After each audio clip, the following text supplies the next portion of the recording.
Steinavond met veel gitaar en weinig muziek. En eigenlijk met heel weinig elektronica. Welkom ook aan onze nieuwe bestuursleden, die verspreid in deze ruimte opgesteld zijn. En vooral welkom aan de drie onder hen die vanavond deze lezing en muziekvoordracht, hoe je het ook mag heten, gaan verzorgen. Er zijn drie mensen die voor grote instituten werken, die ook bezig zijn met onderzoek op het gebied van elektronische en computermuziek. Ik ga nu ook over in het Engels, want de rest van de avond zal sowieso in het Engels zijn en ik ben er alvast een beetje aan ben. So, welcome again. Welcome members of the new Steim board. Steim has been working in this place for quite a few years, and we thought it was time for some changes. We have been working on many projects, of which most of them have been presented in the series we have been doing here in this space or in other contexts. There will be a chance to ask questions after the break, and then I can answer some questions about what exactly Steim's plans are and what new possibilities will be for people that want to apply and work here at Steim.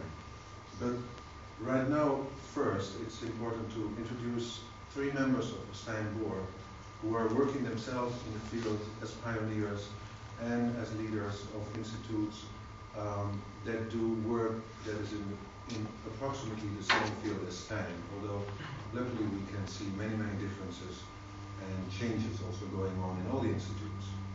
And it's just to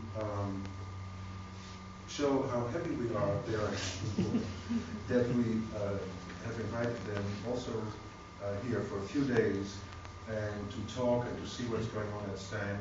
And now we'd like to present their opinions about their institutes, their work, and maybe a little bit about Steim as well. They will all, three of them, will do a short introduction of 20 minutes. After that will be an intermission, and after the intermission you can ask questions. So, and even after that there's possibility of having more drinks, and having also the possibility of maybe watching more of the tapes or listen to more music in whatever combination of alcohol and culture is consumed. So, on behalf of Steim, I wish you a very pleasant evening with, first of all, Simon Emmerson, and after that we'll have Jean-Baptiste Barrière, and after that we'll have Todd Meckel, and they will introduce themselves. So, a warm applause for Simon Emmerson.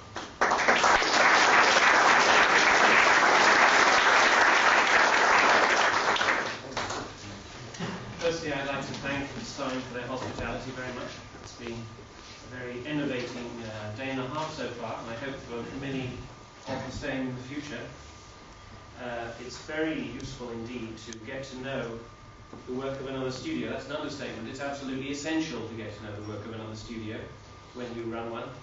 And I think that this initiative of Steim's is very much an indication of what studios throughout the world should be doing in terms of developing links. Many of them, of course, have links through their performances, through their directors knowing each other, through international computer music conferences and the like.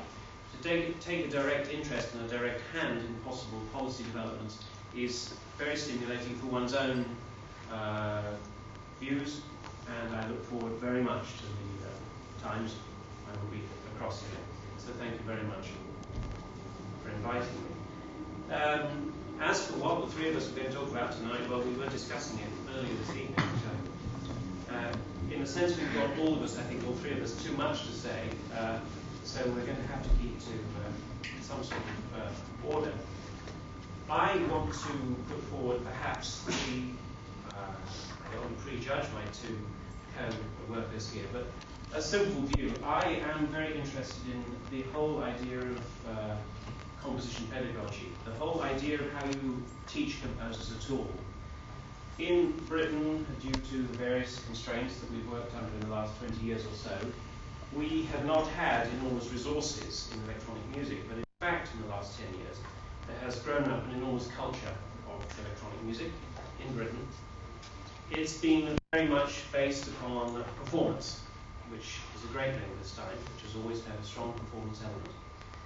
And in Britain we have developed an association now called Sonic Arts Network, of which City University, where I work, is one member, founder member. And there are many other centres in the United Kingdom which now contribute to this network. And the idea of groups working together is something that I want to develop as a theme. I don't actually believe that composers can educate themselves completely on their own. I think that especially with the new technology that's available, we need to share a lot more, and we need to make sure that the things we experience are often experienced as groups. Although we will take probably the final decisions as individuals, we should do this within a collective environment that shares certain ideals. That needn't be stylistically limiting. We can in fact have groups of composers that work within a very plural framework. And at City, we have attempted a particular tightrope, which has been a very difficult one in a sense to walk, and it's one which I'm very happy has been walked quite successfully in 10 years. And it's between the two approaches to electronic music, which you might call signal processing and event processing. That is, signal processing, the idea of sounds of very complex kinds, and the idea of event processing, which you're more interested in where those sounds are placed and how those combinations actually work. The reasons for this interest are very pragmatic. We want to confront the present generation of technology and ask it questions which it's not really designed for. And what I've attempted to do at City in 10 years is to train composers first and foremost to use the technology in unexpected ways. This was confirmed by Yamaha recently. We placed 2 of our students in jobs in Yamaha Research and Development in London. And they actually said the reason that we set this up in London, which isn't in fact a high sales area compared to other parts of the world, was because the British actually always use the machinery upside down, the wrong way around, without the manual, and they've forgotten everything. But actually they know really what they're trying to do. And it's something I think we have in common with many Dutch people. An experimental spirit, in other words, that doesn't actually conform to the rules. The British have an unfortunate habit of outwardly conforming to the rules, but that's a separate discussion. It's not true underneath.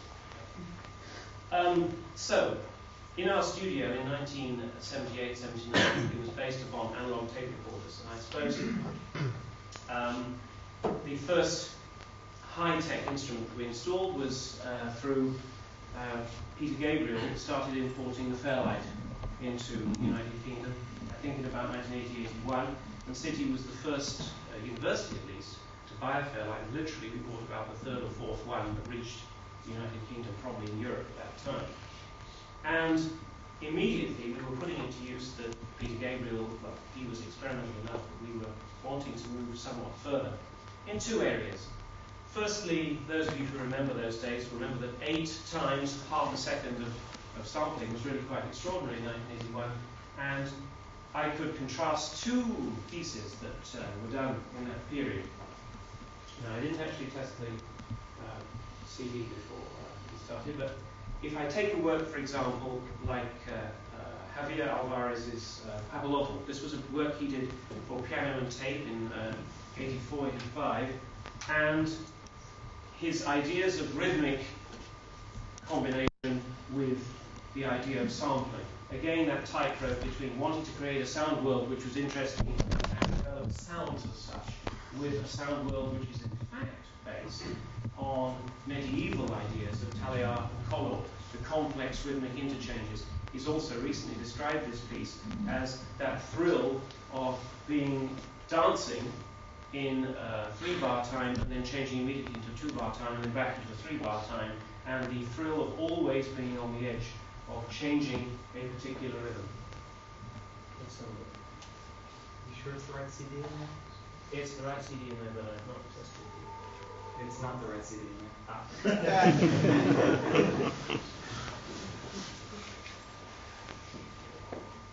There was a CD there in there already, and I thought there was something.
Yes, forgive me, that's slightly later than I thought. The wonderful pianist Philip Mead there, who's a great British pianist who has commissioned so many of the contemporary piano repertoire within Britain with electronics, and who's pioneered many of the European works that have reached Britain as well. And at the same time, another completely different approach, a work which I wrote for Jay Manning in 1984-85, won the Bourges Prize in 1985, in which I sampled James' voice into the Fairlight and then used relatively traditional techniques to compose a multi-layered piece. Again, I only realized 5 years later, talking to Barry Truax, that we'd accidentally reinvented granular synthesis to get over the problem of only having half a second of sound, so you just put an envelope over it and repeat it endlessly through the 8 voices and then recycle the 8 again. Providing you've got a multi-track tape recorder, you can lay it.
Myself personally to superpose, even in contradictory circumstances, natural and cultural elements of music, and which are which I leave up to the audience to decide.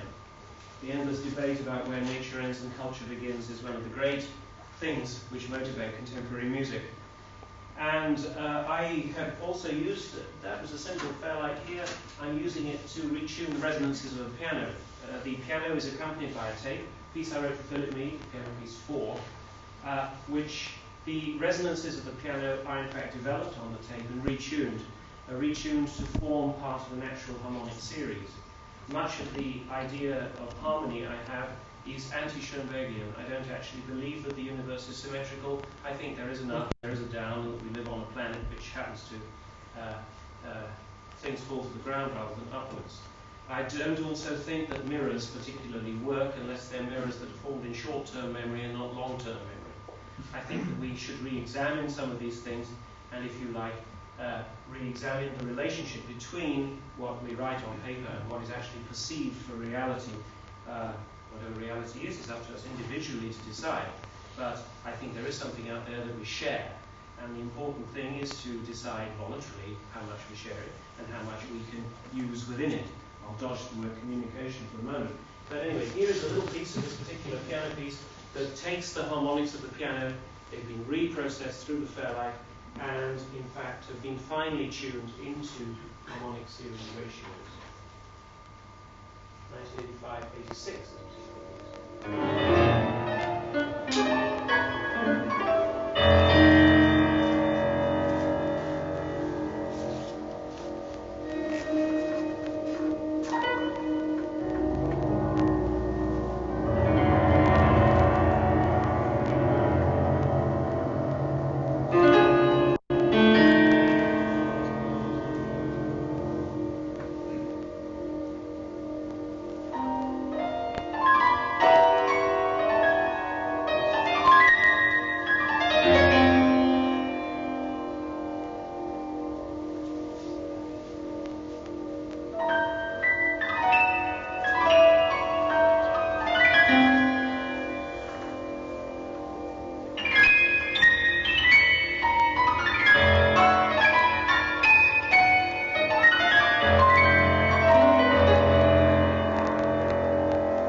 called rather facetiously an overtone row, in which the ideas of the chromatic saturation of space, I don't believe that in any theory whatever, including Alan Ford's, which doesn't allow music to be looked at in terms of where it is in absolute pitch space. Pitches are absolute, they're not relative. One C sharp is not the same as another. Where pitches actually occur is of the utmost importance to how we perceive music. Anyway, by the mid-late 1980s, our studio was beginning to get more interested in real-time work. It's rather a buzz for me. I want to repeat something I said at the Computer Music Conference this year. I personally feel very strongly that real-time is not the same as live. Live means human body gesture with human muscular power, which has a particular quality, which is not necessarily mimicked by algorithms. In fact, I think that whether it is in the future or not is still not at issue. I think there is an ethic about music. I think that it is in fact to human beings in some form or another. And I think that the role of machines within this is absolutely crucially important, but I am not interested in the development of ideas which actually attempts to mimic or replace humans. I want them to be extended and enriched, rather than replaced on the concert platform. And in that sense, I'm still in our studio using really very primitive equipment at the moment. It's my full intention to move our Apple Macintosh cohort over to being used for live work in the future, and I mean live, so that I'm now investigating better controllers and better, literally better routing systems, very, very low level and simple things that simply are not worked out at present for how you control the inputs and the outputs of things. I wrote a simple piece for soprano last year, which she said to me, look, don't do anything fancy, I want to tour this piece. And, well, I mean, composers nowadays, you quite like the idea of somebody touring your piece. So I said, fine, what equipment have you got? And she ran through what she and her husband worked with, and they tour. And it transpires that we're talking about one Alesis Quadrivocal and one SBX90. And I devised a system where the score is extremely detailed. He has to control the inputs at all times. He has to play the mixer. And in fact, I discovered that what I thought were very flexible systems turned out to be very inflexible in many ways. I talked about the processing area. And at the same time, it has to be portable, so I'm not going to carry computers around to do the controls for me in any way. They're not as reliable as humans at the present time. So this is just a simple example of squeezing as much as you can out of really very little. And so far, I must say, they've been faultless performances. It's gone very well, nothing's gone wrong.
Next week, but unfortunately not with my piece, Nicola Walker-Smith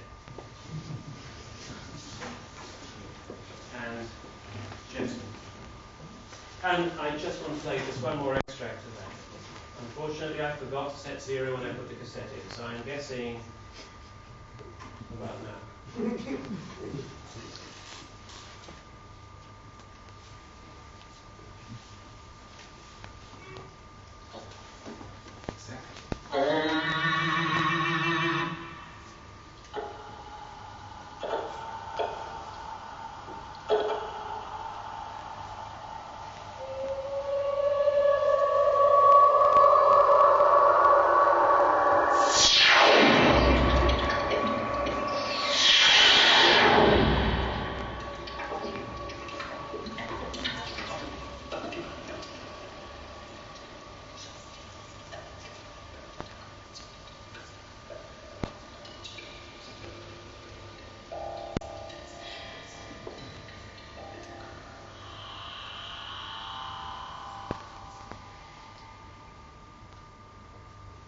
Squeezing a lot out of a little is a characteristic I want our studio to pursue.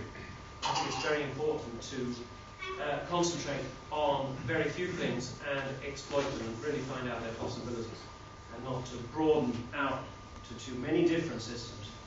So I've invented what I call the quantum leap theory of studio management. Install 3 absolutely identical systems and work them to death, and don't promise anybody that uses them anything else at all. Then scrap them all and rebuild them. To give composers, especially I work in the university, it's a pedagogical environment. There must be stability and continuity for people actually to learn how systems work. Of course, you break the rule I've just given. Of course, you bring in extra bits here and there. But the core systems must exist in a stable way, run properly, have as few bugs as possible, and be worked to death. And then you get rid of them. And I hope that we'll do this with the next generation that comes along. We're currently upgrading to sound tools type systems rather than just the MIDI workstations that we now have based on Mac SE30s. And time is running out. I've got other examples of our work. We've won several Bourges Prizes in recent years. I have been unbelievably lucky in having a Latin American contact. I don't know how it happened, and they didn't even communicate with one another. It's the British Council has assisted in many wonderful, terrific students from like Javier Alvarez, Julio Escobar, Agustin Fernandez, and who have been through the studio and have had no European hang-ups about historical imperatives. And I've often told them probably had a few hang-ups of their own, but they didn't show them too well, except in Spanish, which I can't understand, so that's okay. And they have really challenged the current thinking in the United Kingdom in a way, and I'm very glad that the city has managed to put their point of view forward within the context of the United Kingdom and indeed in Europe. That is that the combination of thinking between event processing and signal processing has to be a yin-yang situation, not an either-or.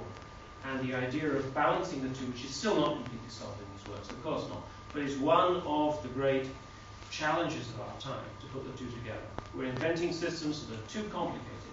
We're inventing systems that can manipulate events like there's no tomorrow. The trouble is you tend to spend all your time doing that rather than thinking about the sounds that are being organized. Alternatively, you could spend a lot of time thinking about the sounds that are being organized and come out with a very linear structure that has no formal articulation or even local articulation. These are the problems of the time. I hope that in a small way we've made a contribution in the United Kingdom at a city university. I put that forward as a theme for our discussion later.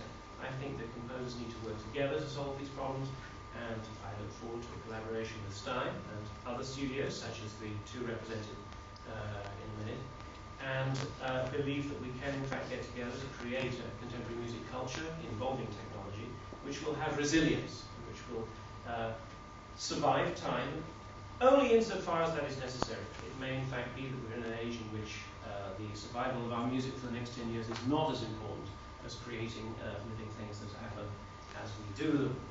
Anyway, that's where I'll conclude, and I'm happy to carry on with the other contributions. Thank you.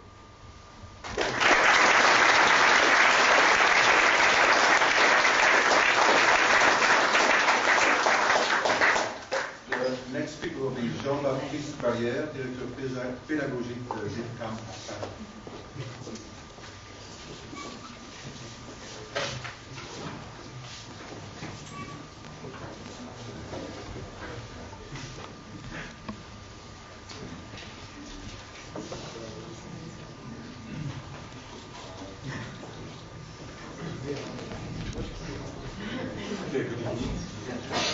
This is the second part of our tonight's marathon presentation about that includes Computer Music Centers around the world. So in these 20 minutes I'm not going to try to give you anything else than a general picture about IRCAM, and I will be very fashionable. I won't publish a lot of you. Unfortunately, too much ideas, but maybe this will come later. Okay. Okay. Well, maybe all of you are familiar with the name IRCAM, but it's important to state again what the name of this institution means. IRCAM the name stands for Institute for Research and Coordination between acoustics and music. This is an institution which was founded by Professor who, by the way, retired this year. So this is a very important change and shift in our institution. This institution was founded in 1972 and actually opened its doors in 1977, because we're now basically 15 years working.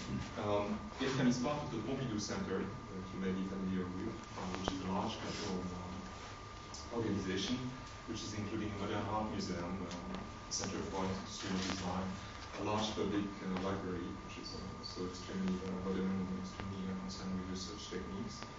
And it is also an exhibition center for contemporary works, for painters and sculptors.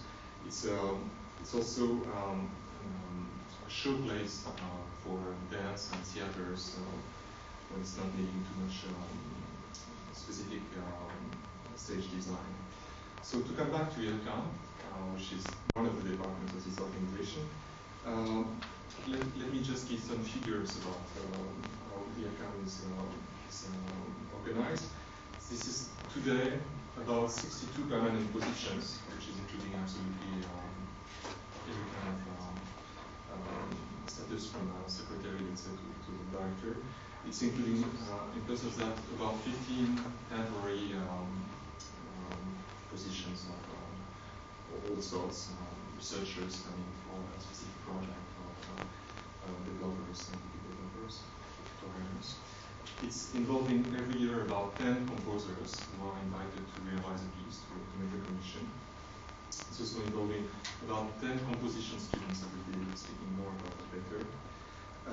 We're also taking care of a good deal of PhD students in computer science and digital signal processing technique, which are part of the different teams. And finally, this is the most recent part of the whole organization today. We are having a PhD program in music and musicology of 20th century that we are hosting, and that represents by now about 50 students which are working in the house. So that's for the staff, let's say, for people. In terms of the organization, there are in the actual structure today 3 departments: creation, research and development, and pedagogy. So I'll try to sum up what are the aims of each of these departments. World creation, which is of course the main, the most visible goal of the institute, is dealing with taking care of composers coming and participating to specific scientific projects about different trends which are designed every year, or more strategically, I would say, composers coming to realize a specific personal project. I will be speaking a little bit more about that later. So, all these composers are selected through a reading panel, which is meeting once in a year, which is composed from composers and interpreters and conductors, international figures who are changed every year, and who are looking into about 200 different propositions every year. To move rapidly to research, which is slightly more complex to detail, I will give a very rough idea of how the research is organized. Traditionally, acoustics has been very important in EFCAM. As you remember, it's part of the name. This may seem today a little bit strange. I think this is really showing something of another time. I guess if an institution like EFCAM is founded today, you're more likely to find the name computers or the music inside of the name rather than acoustics. But that's reflecting the fact that during the very end of the 60s, when the project was designed for EFCAM, acoustics were still concerned as physics as a main science that would relate to music. Today, obviously, many computer music centers like EFCAM, technology has invaded most of the research and interest, and acoustic, nevertheless, in EFCAM stayed important for many different reasons. maybe the place where you can find the most basic research project for music, despite of the fact that there is so much pressure inside of an institution like EFCAM to get immediate or rather immediate results for musical productions.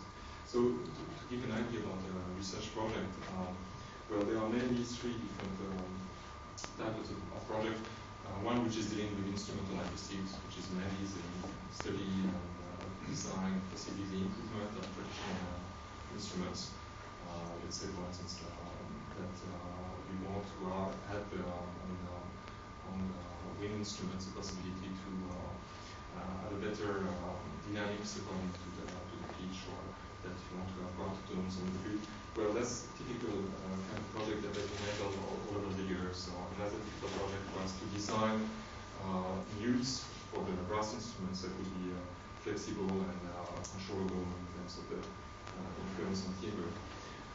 And as part of the instrumental acoustic is dealing with modelizing instruments, that is developing a knowledge which can be of practical use later for digital signal processing technique. But I'll be speaking about that later. The second field of acoustic is room acoustics, and that has been maybe the most basic field of research in over the years. And after quite many years, now it's coming to a quite interesting package that we call the Specializer, which is a set of digital signal processing tools, basically to modelize a virtual space and put sound into a space. This is quite unfortunate. I'm not going to develop this aspect, but potentially I could speak about that if there are specific questions later. Finally, the third type of research in acoustics is dealing with psychoacoustics, and maybe the perception relating to mainly in the last year's timbre. In that field, a number of experiments have been put together with composers trying to get a better idea about how timbre is perceived. Again, I don't have the means tonight to speak about that, but let's move to the other kind of projects. One strong axis, which is maybe the most famous in terms of the byproducts of EFCAM, is a study of analysis and synthesis techniques. That is the capacity to use a computer in developing new ways of analyzing sounds or producing sounds. Well, over the years, EFCAM has been developing a series of body of knowledge in that domain, which has come into different programs. One which is maybe the most famous is called SHOW, which is the simulation of voice. More recently, there have been strong emphasis on physical modeling, that is using the computer to describe where the sound is physically produced in terms of the equations of the sound production.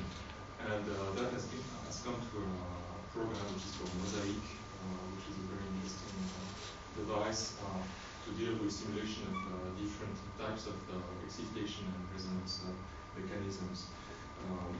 That program has now come to a phase where it has been started to be distributed, and I could speak about more about that later. Well, there are a lot of issues, of course, in this domain. One of the most typical bias of EFCAM in this respect is the idea of working on instrumental transition sounds so as to be able to modelize timbral interpolations. This is clearly something which has been a strong point in EFCAM because of the fact that over the years there have been more and more composers coming from, let's say, traditional education rather than electroacousticians. And their interest was always to do mixed music, which would mix traditional instruments and computers. And in that, to achieve that purpose, they've been pushing the development of techniques that would give them elements to find a bridge, to look for fusion and fission between traditional instruments and the new sound continuums. To move on, one of the projects which has been taking most of the energy in the last 3 years is actually what is called the Music Station, which is both a hardware and software project built around the next computer. Just to give a few technical data for the ones who are interested. The idea there is to build a piece of hardware which is mainly a car using one of the most powerful chips around today, which is the Intel 860 DSP, let's say. Basically more or less functional chip, very fast computer. So this car is involving two of these chips, and which comes up to 90 megaflops, floating point operations.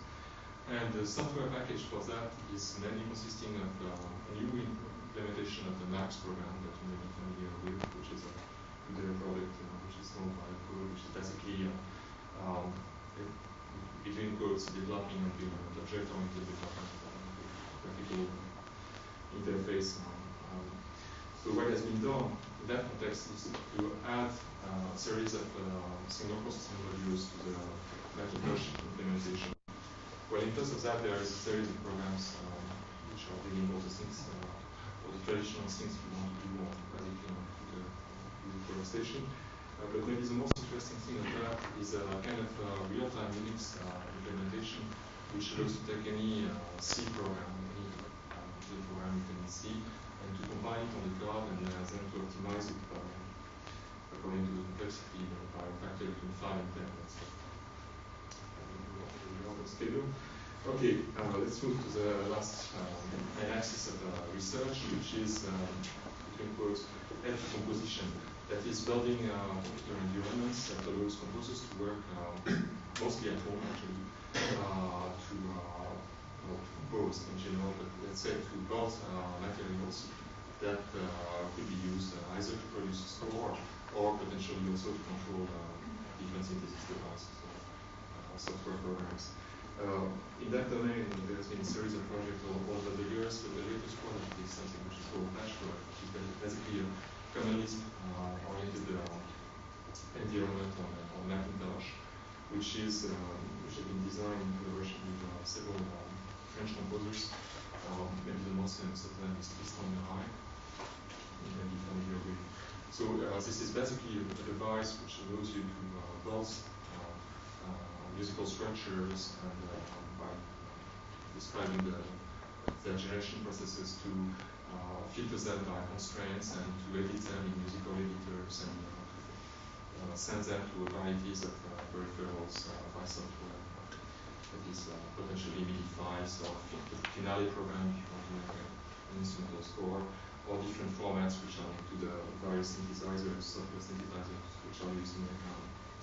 Okay, let's come finally to pedagogy, which is actually the department I'm in charge with. There has always been a pedagogy department in EFCAM, and has been mostly known for its summer workshop in computer music. In the recent years, we've been developing two main additions to that. First, a curriculum of computer music composition, which is a one-year program, very intensive program, which is in two parts. The first part, which is a 9 months, very intense period of study and practical work. Each week, the students are having about 5 3-hour lectures on all the aspects of computers and music. And they have as much practical work on all the different environments which are available in EFCAM with the help of some assistants. And after that, they have a 2 to 3 months period of realization of a personal project which come up to a series of sketches of the RVs, which is later presented in the next musical season in public. The second edition has been a PhD program, as I mentioned, in music and musicology of the 20th century. That is quite recent program. It started about 2 years ago. I guess the name is self-sufficient. It's a program which is organized in collaboration with universities. It's also a very intense program. It's mostly on the second part of the 20th century, and of course there's quite a good deal of what we are especially interested with is the most contemporary part of music today, but it's a more general approach in the business and university approach. I have some leaflets about all this that I could keep for the ones who are interested. I don't get so much more. To finish, I'd like to have some slides, please, to give you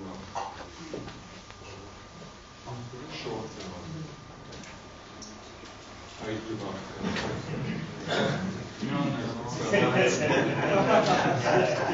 okay. Well, that's actually the most visible part of the iceberg of Vietnam. Vietnam is mostly underground. All the spaces for research and creation are already underground.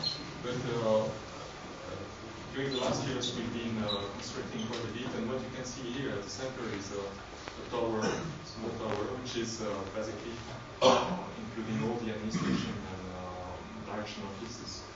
So all the research and creation studios are downstairs. The creation is upstairs in the tower, separated, somehow isolated.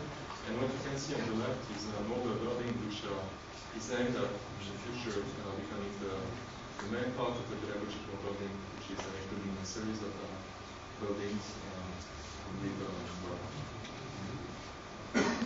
that's a bit easy. Okay, we have the next one. So this is the inside of the underground part. You can see that there is a glass roof which gives you a slight view of first view of the Pompidou Center, which is outside.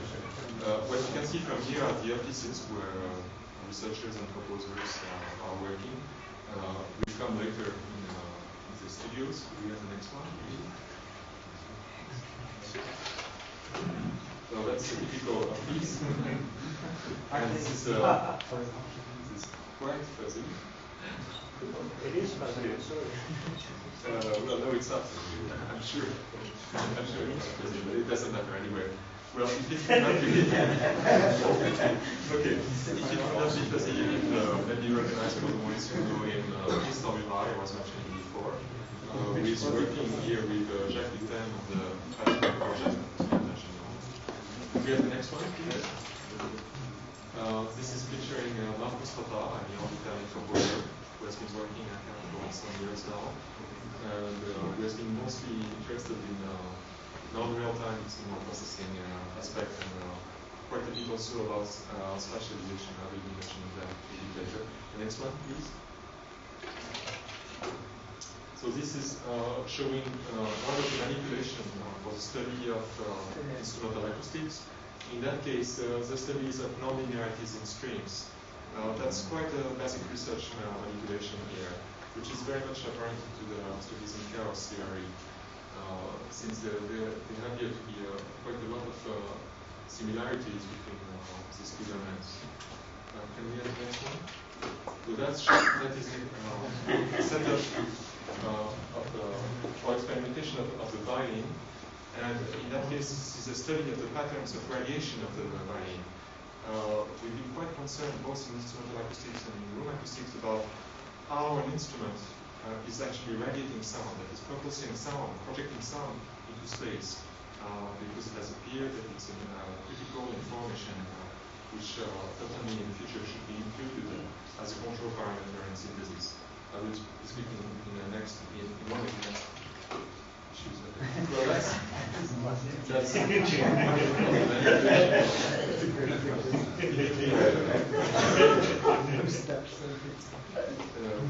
we have a workshop which allows to modify instruments and potentially to develop prototypes.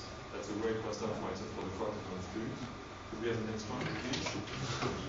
So this is another experiment here dealing with a study of the behavior of the wind instrument engineer.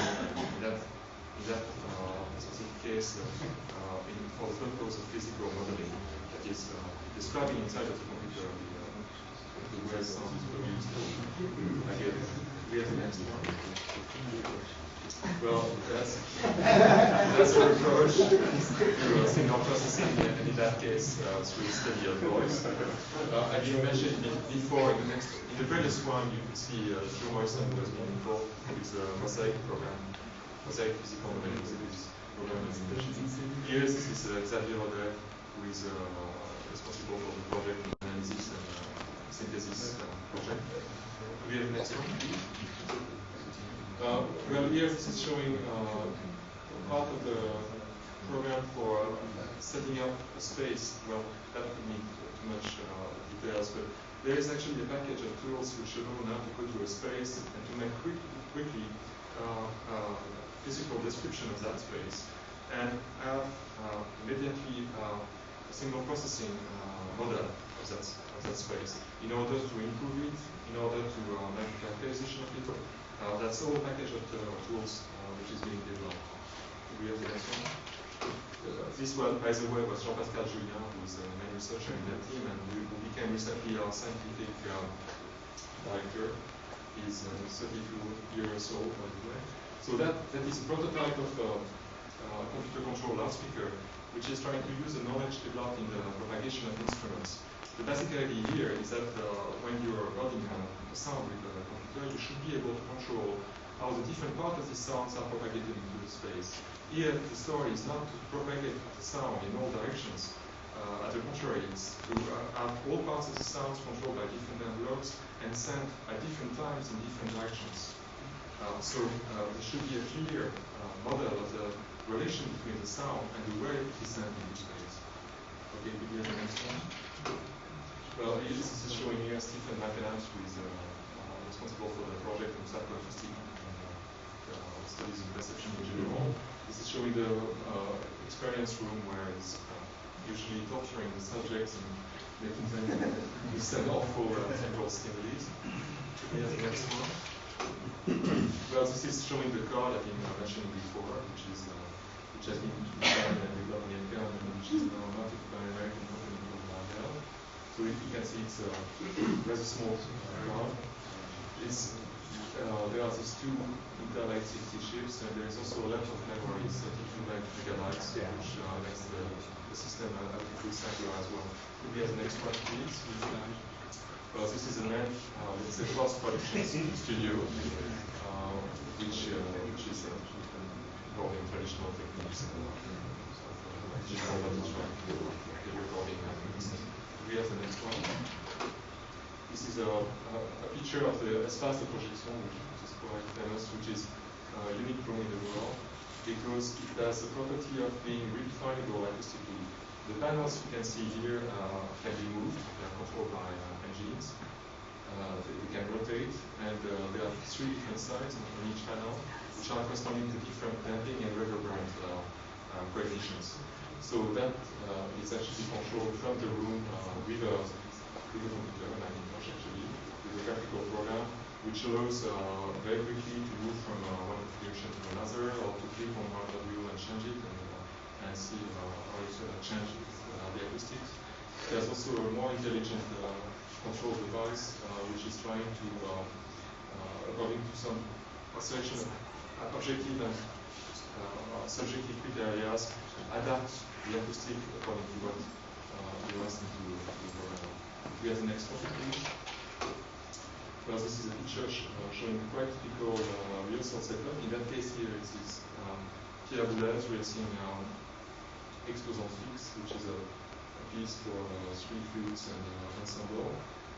Here with Macintosh, basically running Max and controlling some samplers of the 4x. Could we have the next one, please? It's the simple picture of the typical process of the cursus of composition informatique musicale, that is the third year of musical composition.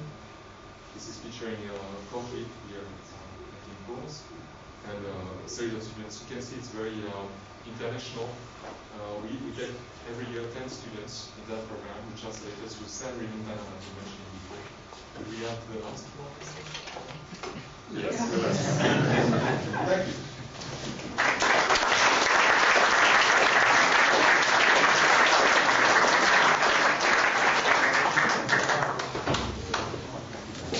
The last person will be Tom Machover, professor and research leader at the Barrière Emmerson Machover.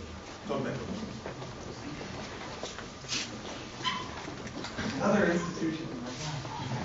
Do you expect to listen to all this information about institutes?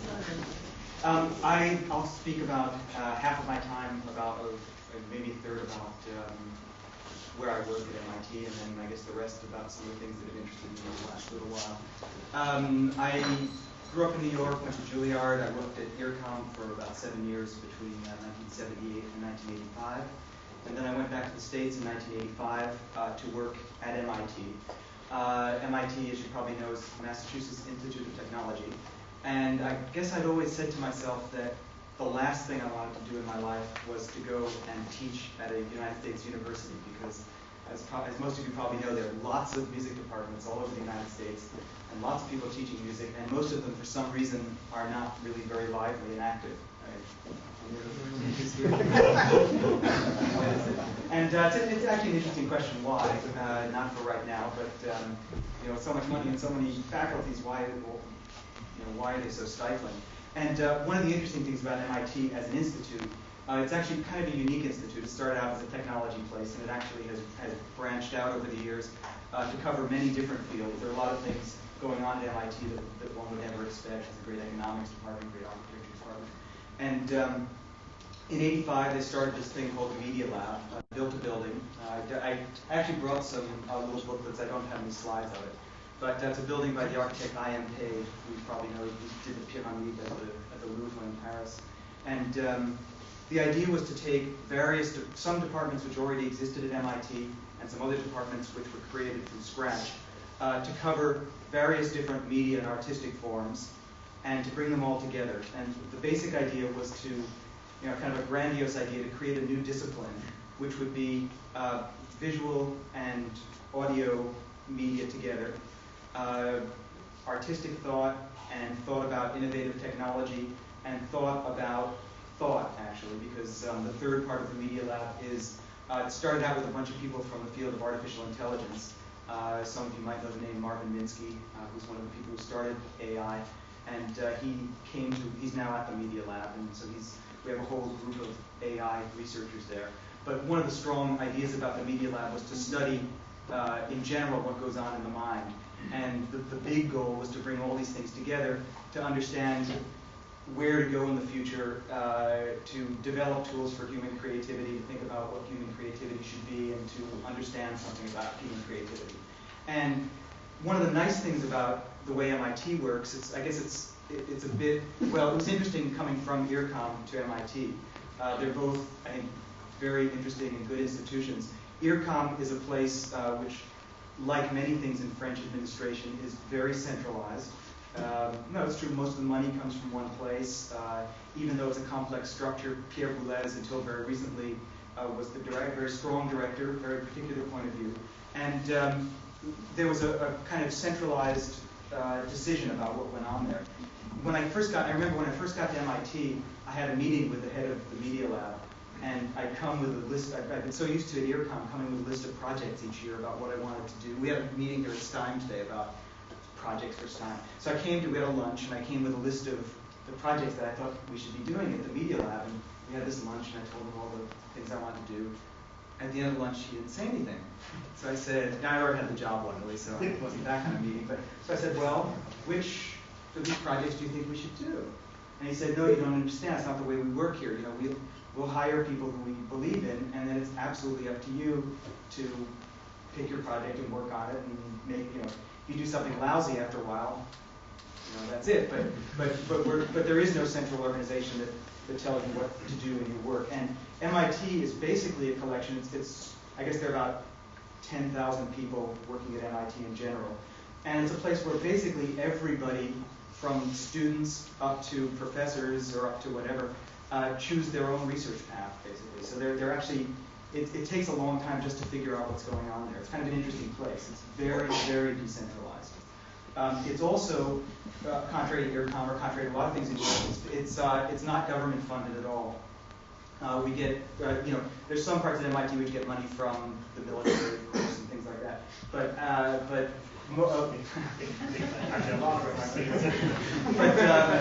a lot of MIT doesn't. The Media Lab, in fact, doesn't get any money from the government, and which presents other problems. But all the money is private money. MIT as such is a totally private institution.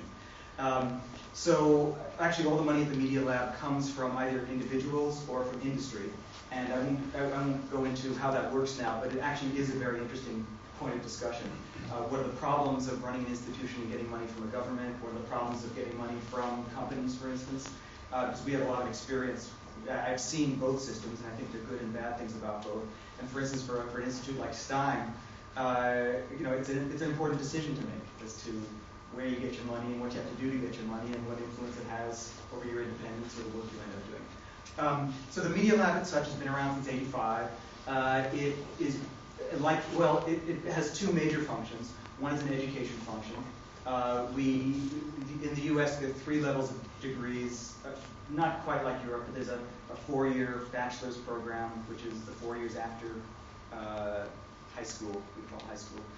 Then there's a 2 years master's program and a PhD doctoral program. At the Media Lab, we have students only in the 2 higher levels. So we give master's and doctoral degrees, and we give them in all these different areas. Students come in and they become part of one of our groups. Right now there are 12 groups, I can't remember all of them, but what we call music and cognition is the music-related group. There's a holography group, interactive image, which is a interactive cinema video group. A visual, it's called Vision Sciences, which is a visual perception and cognition group. It's interesting because it ranges from very theoretical groups to rather practical groups, and I can go into, I can name them all later. We've been in existence now for about 6 years, and this summer we're going to have a big meeting about the way these groups are organized, and it's very likely that we're going to totally change the organization. And it may be that there's not just one music group, but it may be that we organize in technology, design, and art and design, and cognition, or something like that. Broader groups that cut across something like that. I don't know. We'll see. So anyway, we have we have students doing doctoral and master's level work. We have a lot of students taking courses, quite a lot of students taking courses. There's a program at MIT called Undergraduate Research Program, which means that any student at MIT can actually apply for a job in my research group, for instance. And I have money to hire people, somebody who's especially a good programmer or building things.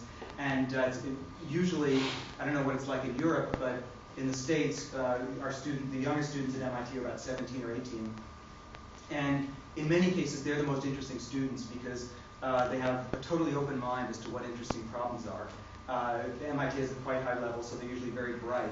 And it's usually great to get the younger students in, give them a musical problem, let's say, and they learn sort of how to define an important problem, how to connect science and aesthetic issues while they're making things and building things.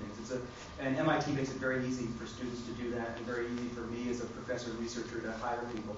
I can hire people for short periods, or sometimes for 3, 5, 7 years.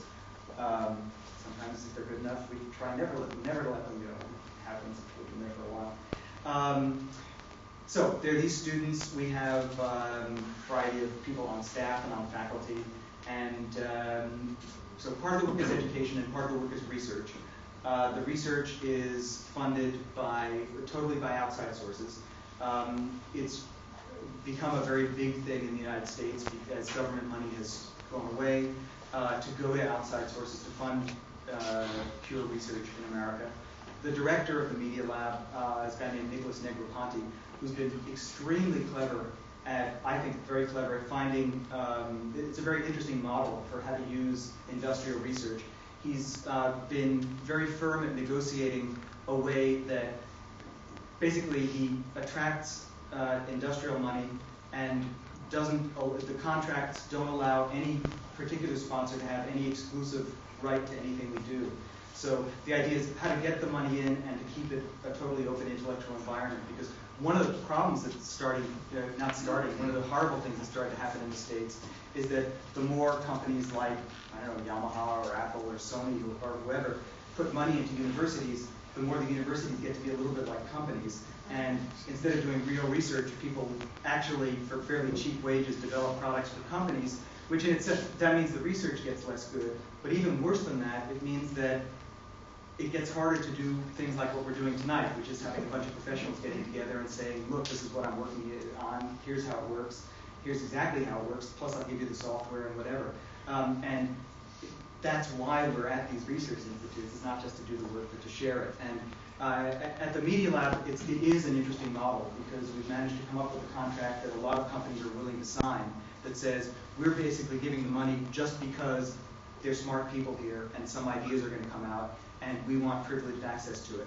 But we're willing to give up the right to anybody else having access to it as well. And that's an interesting point, because I think it's a model that is worth, it seems to work. There are problems with it, like there are companies that after 5 years say, well, we didn't get enough specific out of this, so it's cost too much money and we're leaving. I mean, that's the risk you take. The companies say, forget it. But if you find, we found after 5 years that we have a group of companies that actually are in it because they are really interested in ideas, and it works well both ways. So that's the way that works. So we have this research side, and we have the education side. The music group is interesting because it's not the largest group in the Media Lab. We have 5 faculty, 5 professors, some staff, and sort of what we call postdoc researchers. I'd say we have about 20 full-time students. So it's a group of about 25 to 30 people, which to me seems about right. I mean, I think if we had too many more, we'd need a bigger space, and that's about right. But we do cover the whole distance from making music, making pieces, to doing really quite theoretical research on what happens in the mind when you listen to a piece of music, how you organize structure, to building instruments and building tools for musicians. And since it's a small enough group, there's a fairly close connection between theory and the making of the pieces and the making of the tools, or we try to make it that way. Since that's already about half my time, let me go to the kind of thing that I've been interested in. I've done a variety of things in computer music. I started out as a performer. I played the cello, and I also played a fair amount of rock music. I've always believed, since I started with electronics, that as Michel has always believed, that if electronic music first of all has to be sophisticated and subtle and just as refined, if not more refined than any other kind of music, but it also has to be a performance art. I've always believed that, at least in some form. And I guess I've become even more alarmed in the last few years when studio techniques have gotten so good that the better, in some ways, the more successful you are as an artist, the more access you have to really good studios, the better your CDs sound, and the less likely it is that you want to get up on stage, because you know perfectly well that you can't do on stage anything near, anything that sounds nearly as good as what you produced in the studio. And we've had 5 to 10 years of this in rock music, but it's starting in serious music as well. And artists are very practical people. If we don't do something about that, one way or another, then the future of music will be some kind of recorded music.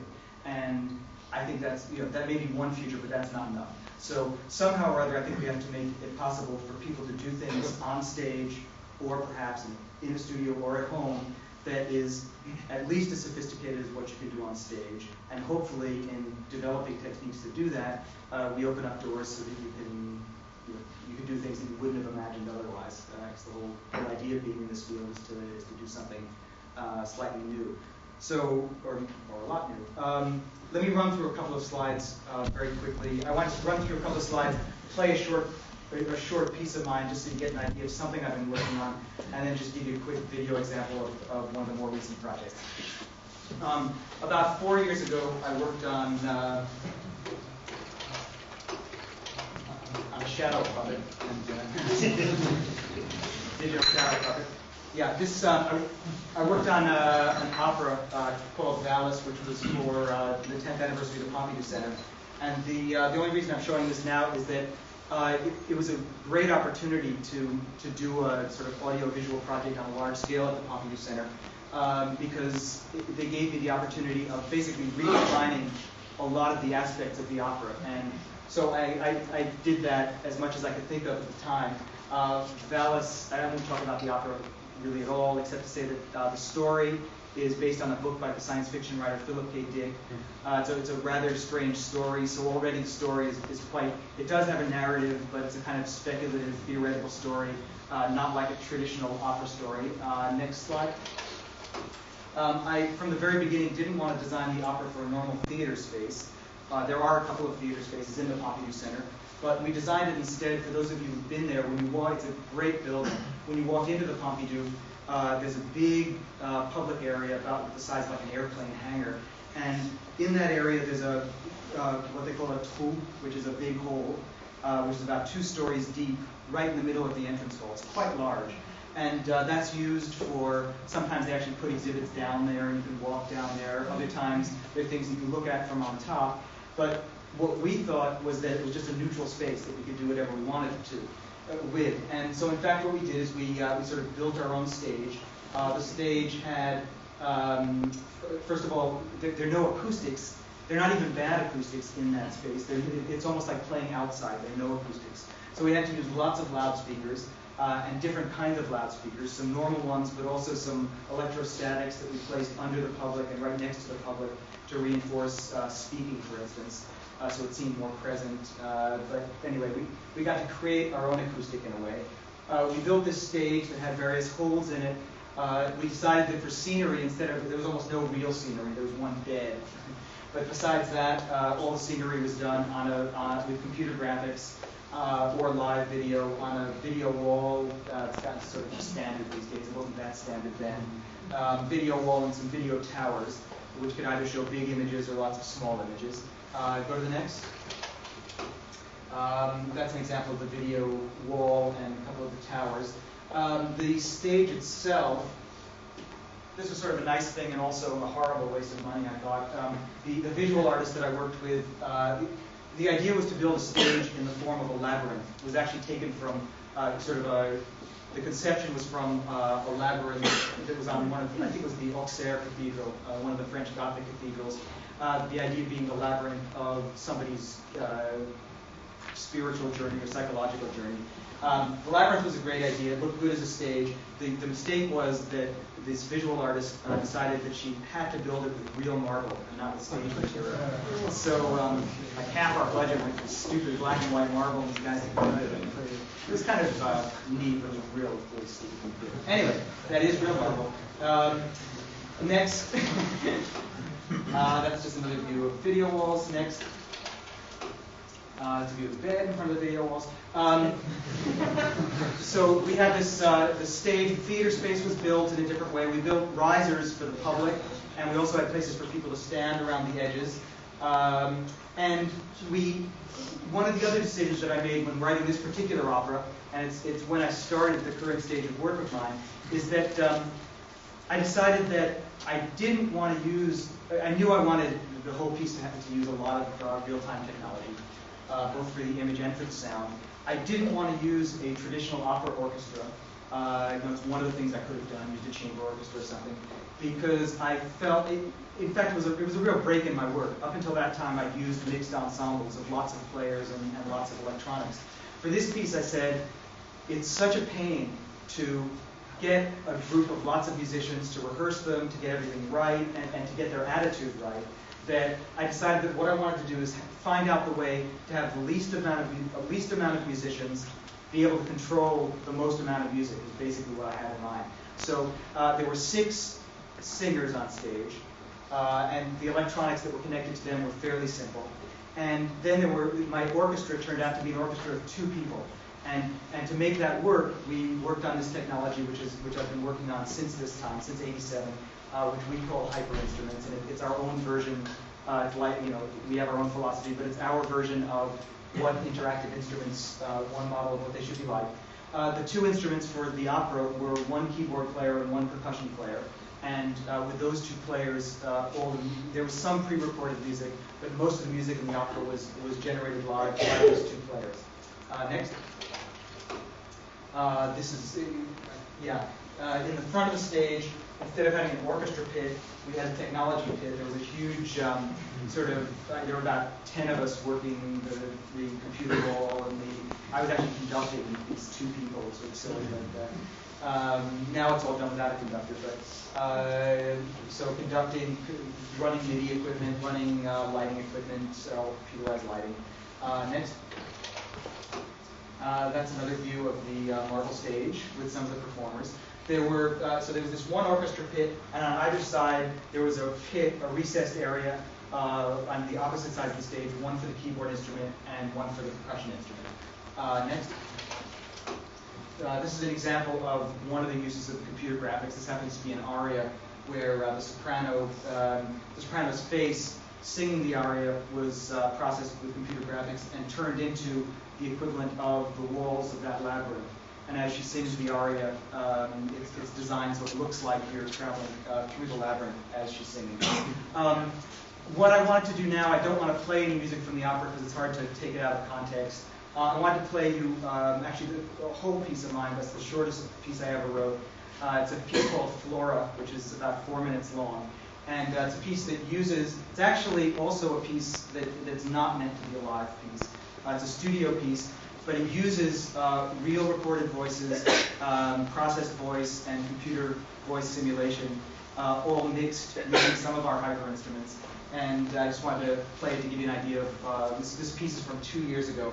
If you go to the next slide, it's a piece I did in collaboration with the Japanese computer graphics artist Yoichiro Kawaguchi. And I should have brought the video tonight, although I sort of suspected we'd have it on one monitor and didn't want to play it on that. But it's a piece that was it was one of the first visual pieces done on HDTV. We finished this at the end of 1989, and well, sometime we can show it together. Anyway, maybe cut the slide. Oh no, let's see. I could use a tiny bit of light just to get the CD changed. Great.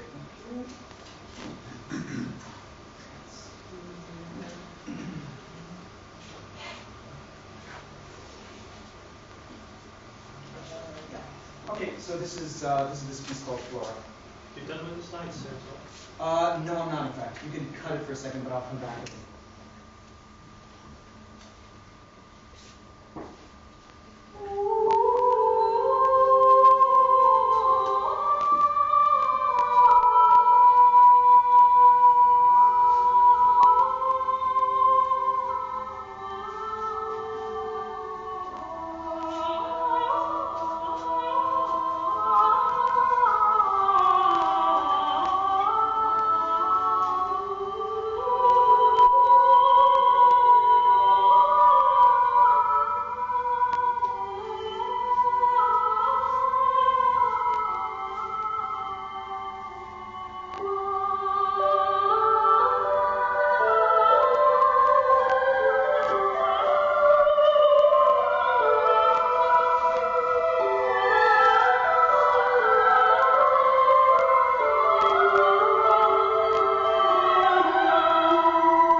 Now, in the real-time work, in this hyper-instrument work that I'm involved with, the most important thing for me has always been to look at the connection of a human being and a machine as a way of enhancing something about the musicianship of the person performing.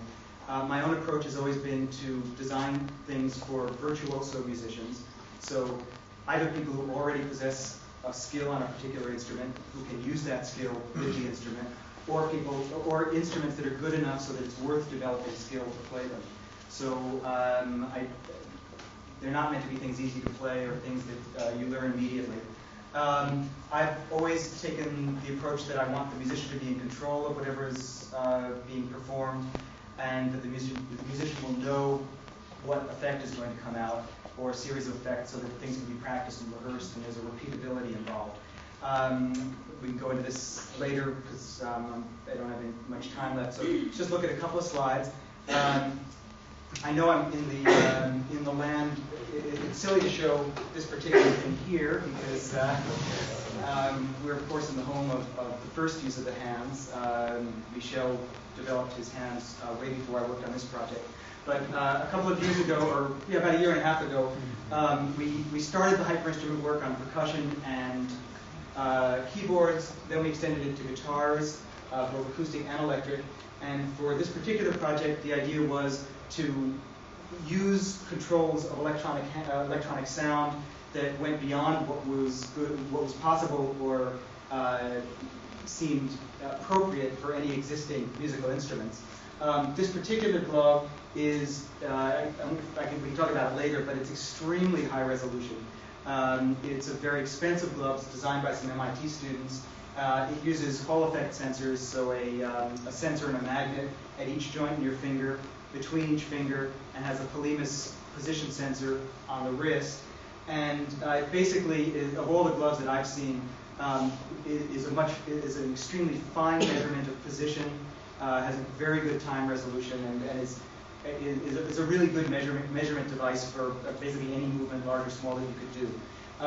What I used the glove for was not to initiate events, not like what Michel uses it really as a total musical instrument. My use here was to make a metaphor of what conductors do with their left hands. So I conducted with the right hand for all rhythm information, and the left hand, it's a piece for two guitars and percussion, electronic percussion. They're connected to one set of, they have to be Macintosh 2s running Lisp software that we write at MIT. That first level of software augments the performance of the first three musicians, adds layers of timbre, adds notes, adds ornaments, and all of the added layers go into my left hand before they go out to the audience. And there are about 10 sections in the piece.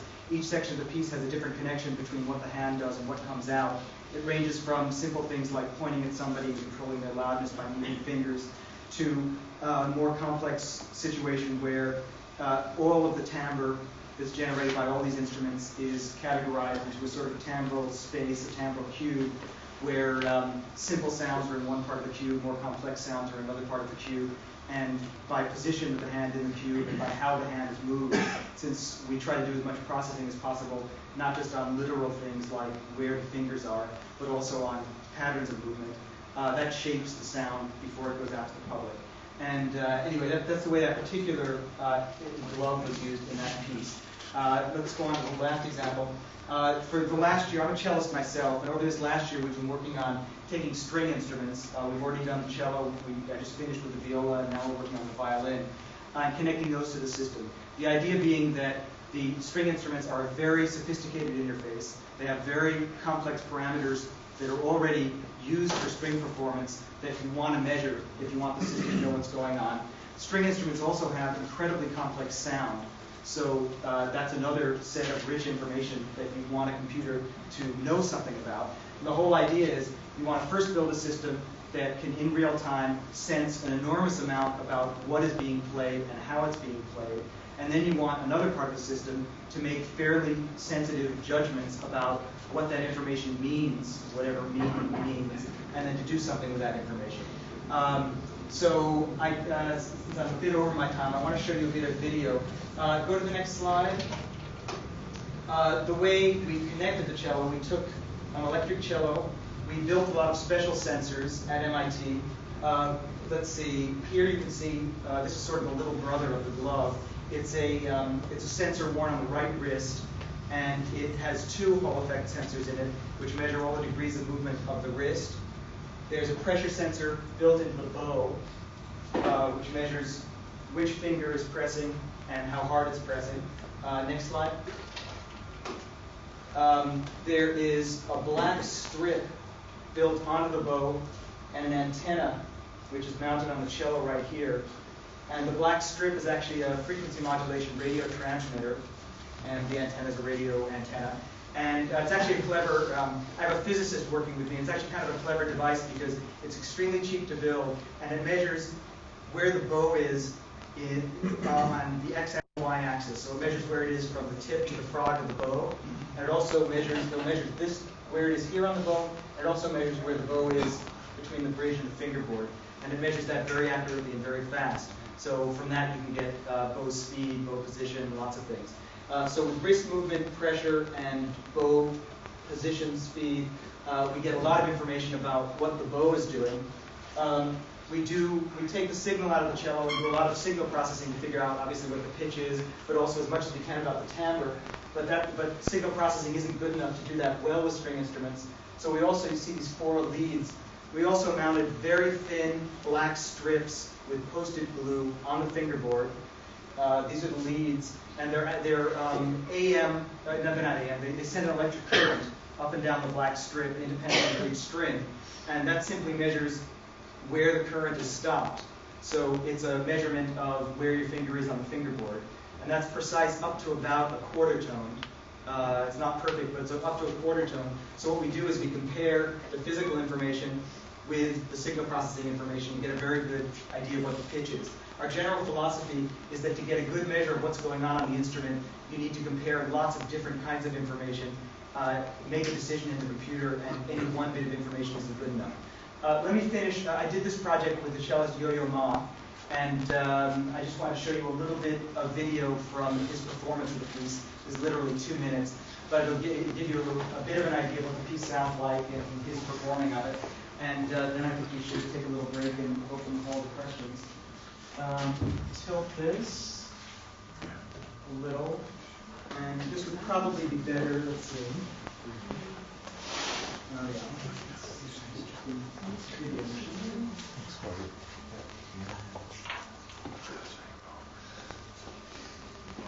Great ideas, but few people have the stamina to see it through. Yo-Yo Ma and Todd Machover have both, and last month they premiered their piece, Begin Again, Again, at Tanglewood.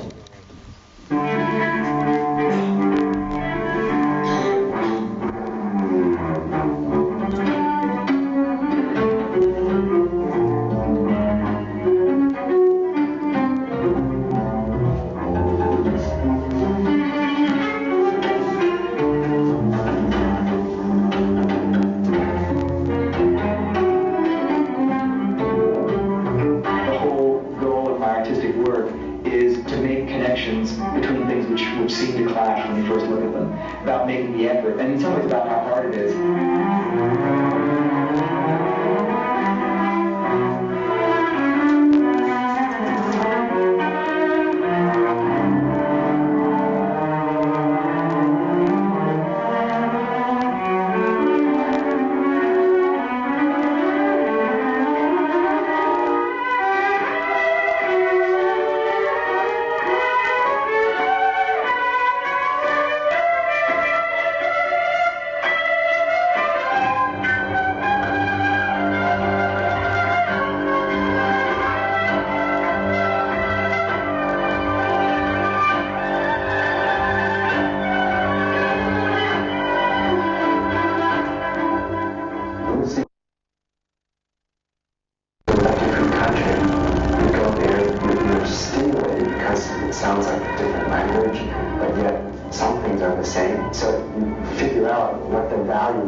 And this piece is not so far out that it's incomprehensible to anybody that likes music, that responds to it. I think it's going to be able to find something in it to hold on to as a point of departure, and then the adventure begins for them.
As you can see, for the first performance of that piece, it's about a 30-minute piece. For the last section, which is about a 10-minute section, I had Yo-Yo change.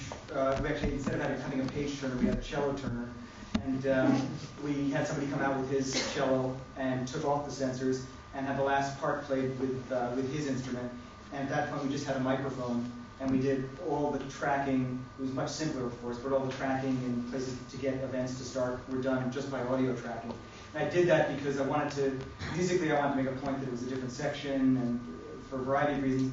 And I also wanted to make use of the real acoustic sound of his real cello. And in fact, after that, I decided that the whole piece is now played on the electric instrument with him wired, and that's that.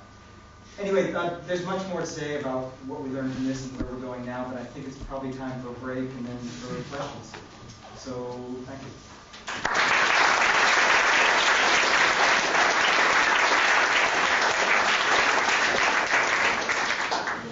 Don't leave. I think the doors are locked anyway.